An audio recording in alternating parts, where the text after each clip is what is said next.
What is up, YouTube? My name is Alex. Welcome back to the Lifting Nomads. Today we are in Bariloche, Patagonia, Argentina, and I've been here the last little while and I wanted to share my kind of thoughts and opinions on how it is to be a digital nomad in Bariloche in 2023. As you know, my priorities, good access to internet, good access to a gym, good access to supplementation, supermarkets, nightlife, all that good stuff. So we're gonna chat. I've got some clips I took of the town and where I've been staying. We're gonna chat through that. But without further ado, let's get into the video.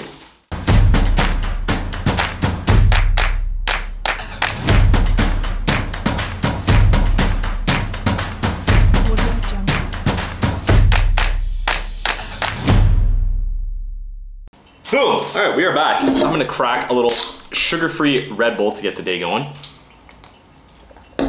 So, Bariloche, it is in the Patagonia region of Argentina. I was staying at the Salina Bariloche. And a lot of people, a lot of digital nomads, remote workers, all that, like to stay in the Salinas because they tend to have the best internet available in that region. No matter where you are, I think you'd be hard pressed to find a Salina that doesn't have internet that you can work from. Even like Zoom calls, that's sort of like their shtick, right? So I've stayed in a lot of different Salinas, from Colombia to Mexico to Portugal to Argentina, and I've had friends stay in some of the ones in Panama and Costa Rica, and overall, that's kind of the general sentiment. So my opinion, first of all, with the accommodations wise, I say at the Salina Bariloche, I was in a standard. It was very, very expensive compared to everything else in Argentina. I was paying close to like $100 a night to stay in a private, which comparatively, I have a trip booked for Cordoba. That's going to be some of the videos coming up next. I'm paying like $40 a night there for like a loft penthouse suite kind of thing. So I think it was a little bit more expensive than necessary. It was pretty well beat up, the building, to be honest. It looked like it was just a refurbished like chalet or a different style resort from a while ago that was fairly old, but it definitely wasn't in good a shape. The gym was really, really worn down. All the paint was chipped. Half the cardio, well, all the cardio machines were broken. The weights were like, it was just in mad disarray. Then they had an indoor-outdoor pool, which was kind of cool. The outdoor pool was beautiful. For my taste, personally, it's too cold. Like, this is in February when I'm recording this video, and this is like the summer in Bariloche. It's still like, even during the day, like 21 to 25, let's say, but the pool's not heated. So even like a full day in the sun, it's still like freezing. So I guess if you're looking to cool off, maybe if you're a local and you're used to that climate, but I've been in Buenos Aires the last few months where it's so hot that it was quite a lot colder, and I didn't even have the clothes or the outfits packed for Bariloche. This was a very sporadic trip. But yeah, keeping with the accommodations talk track, I think it was a great place to work from. The Wi-Fi was good. Even in my room, it was fine. I had a desk in the standard, which some of the standards don't have desks. So having somewhere to actually sit and work was very, very good. In terms of the other facilities, the lobby bar and the kitchen were fine. The restaurant was really, really good food, but it was definitely not meant for like backpackers and nomads. Like, there was a lot of families and kids around. So I actually didn't end up meeting a single person. I think that's the first time I've ever stayed in a hostel or a Salina where I didn't at least make one friend. And I'm extremely outgoing and extroverted, and I try my best to meet people, but it was just not designed to do that. So I don't know if maybe I was coming at like a weird time of year or like the end of the season where there wasn't as many people like me around, but it was mostly sugar-free Red Bull, very underrated. It was mostly all like families and shit, so not my exact like type of friends that I would typically make. I've met lots of people from like 18 to 60 in different hostels and made friends, but it was, yeah, not exactly my normal type of speed. In terms of location, it was in the downtown of Bariloche, but kind of up the hill and out of the normal area, like the downtown, like the Centro Civico or the Civico Centro, like the Civic Center.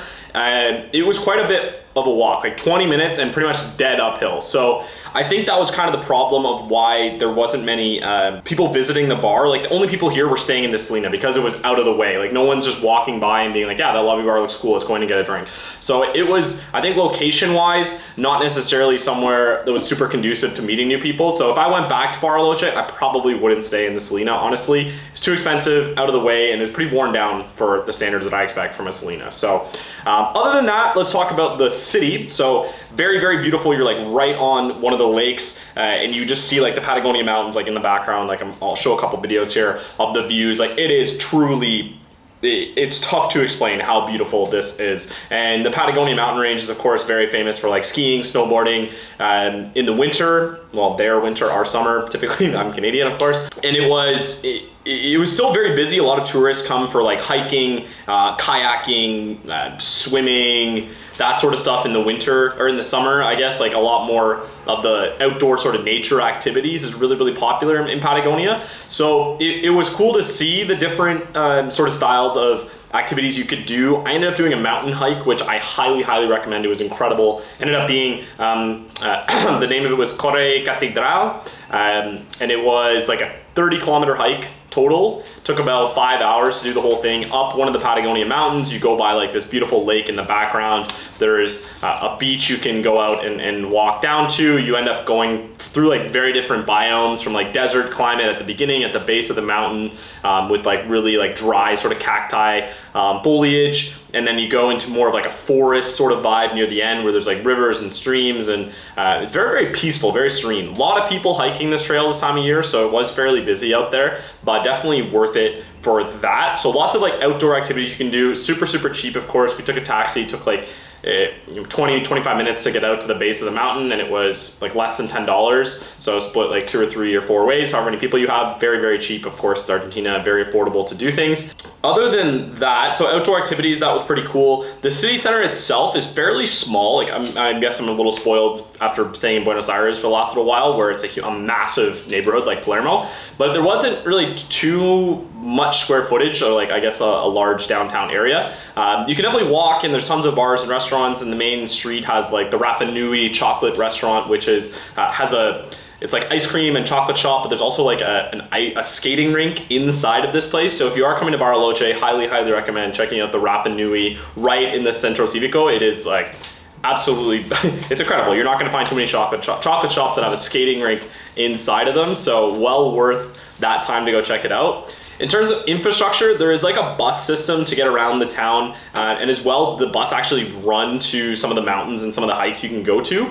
In our experience, we were waiting 2.5 hours for the bus number 55, and it just never ended up coming. So I don't know if that was just like, we were there during Carnival as well, so there was like a little bit of different hours between some of the stuff that was working. It was a holiday in Argentina, but even then there were tons of buses running except this 55 bus. So I don't know if it was just closed that day we were there or what the deal was, but it was obviously very difficult to go to our hike when the bus just never showed up. So that's why we ended up getting a taxi, but something to keep in mind. But if you're staying in like the downtown core, there's likely not too much you need to bus for, other than when you're going like straight out of the city to go to like the Patagonia Brewery, the Cerveceria, which is like 20-25 minutes outside of the city as well.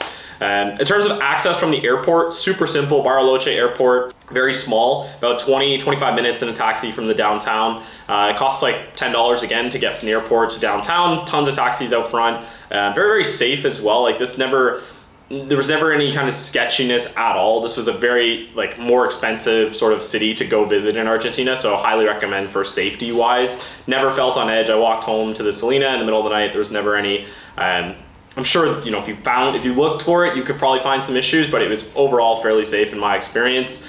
In terms of the gyms, there was a couple in the downtown core. I ended up working out at the Salina. That was part of the reason I booked it, because they said they had a gym on site, and the pictures looked pretty good. I will say the gym was fairly well equipped, surprisingly. They had dumbbells up to 40 kilos, which is like 2.2, like 88 pounds, I guess, which is very, very heavy for like a small gym, and I don't know who's really slinging those around. I did like, you know, inclined, they had like 70s or 75s after the kilos, and I don't think anyone had moved those in a while. They were pretty dusty, so I don't know who's been picking up these 88s, but if you're a beast, you can go get a good pump on at the Salina. So that's where I worked out. My friend did end up going to a gym in the main city, paid 2,500, I want to say, for a day pass, pesos, which is like $5 or $6, which is fairly expensive. Usually you can get a day pass for like 1,000, one meal, so 1,000 pesos, which is like two and a bit dollars. So that was fairly expensive for it. Supermarkets everywhere. I didn't see a supplement store even when I was looking for one, so that might be something to consider. I ended up bringing my creatine and pre-workout from Buenos Aires to Bariloche with me. That way I didn't need to search for it once I got there. But overall, I think it was a very, very interesting weekend, and I did some activities that I normally wouldn't do. Like, I'm not a typically very outdoorsy person, so for me to be doing mountain hikes and getting out of my comfort zone was kind of fun and interesting to see. Would I go back? Personally, for me, it was a little too cold. Like even in the summer at night, we were getting down to like single digits in Celsius. For my American friends, that's like maybe 50s, low 50s, like pretty cold. So you have to pack for during the day, it's like high 70s, high 80s, or like 20, 25. So you need like shorts and t-shirt, and then it goes, as soon as the sun goes down, it gets cold. It's kind of like a desert, right? So as soon as the sun goes down, it gets freezing and you need a jacket and pants. So you do need to pack more clothes, I think, because of that variety and the difference in the temperatures throughout the day. For me, it's too cold personally. I get out of Canada during the winter to get away from the cold, so I'm not going back to somewhere that also is cold. And I'm also not like a huge skier or snowboarder, so this was definitely outside of my comfort zone, but I wanted to try something that I don't normally do. I don't usually hike, so this was very, very challenging for me. I ended up like, my legs are still sore from that hike, and that was like 5 days ago. So that's overall my experience in Bariloche. I think it was beautiful and well worth going if you've never been. In terms of a return trip, I likely wouldn't do it again. I think it's absolutely worth going once if you've never been. It's truly just mind-blowing how beautiful the mountain region is, and even taking off and landing on the plane is incredible. Get a window seat if you're flying in from like Buenos Aires to Bariloche. Get a window seat. Trust me, it's incredible. But other than that, that is my review of Bariloche. I wouldn't go back personally, but highly recommend if you've never been before. That's where I stayed, the Salina. I probably wouldn't stay there again, and I honestly wouldn't recommend staying in that Salina. So that is the video. If this was useful, feel free to leave a like and a comment in the section below. Always helps the algorithm. But if you're new here, welcome to the Lifting Nomad. This is what I do, and hopefully this was useful, and hopefully this helps as you plan your trips around the world. So that's it for this one. As always, my name's Alex. Welcome back to Lifting Nomad. We'll see you in the next one. Peace.